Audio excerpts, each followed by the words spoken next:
जय श्री गणेश। आज मैं आपको सत्यनारायण भगवान की कहानी सुनाने जा रही हूँ। अगर पसंद आए तो लाइक और सब्सक्राइब करें।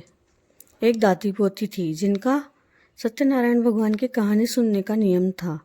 एक कलश में जल भरकर फूल रखकर कहानी कहा करती थी। सत्यनारायण भगवान का नाम लेकर अर्घ दिया करती थी। पोती का विवाह हुआ। वो ससुराल जाने लगी तो कुछ भी नहीं दिया और कहा कि कहानी का नियम कभी भी मत छोड़ना।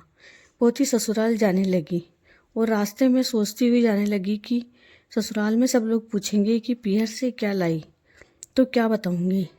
तब सत्यनारायण भगवान ने सोचा कि रोजाना मेरी कहानी सुनती थी तो मुझे इसका संकट मिटाना चाहिए। पोती रास्ते में ही कहानी कहकर अर्घ देने लगी तो हीरा मोती के गहनों का ढेर लग गया।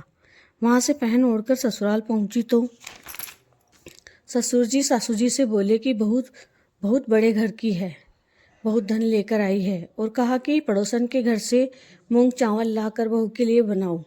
बहू बोली कि मेरे कलश के जल से बनाना।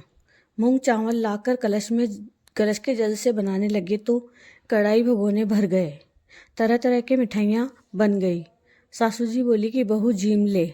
तब बहू बोली कि आप और ससुर जी और मेरे पति ने भी भोजन नहीं किया तो पहले मैं कैसे कर लूँ। और मेरा तो सत्यनारायण भगवान की कहानी का नियम भी है। पहले बहू ने कहानी कही तो सबने सुनी तो उनका घर धन से भर गया।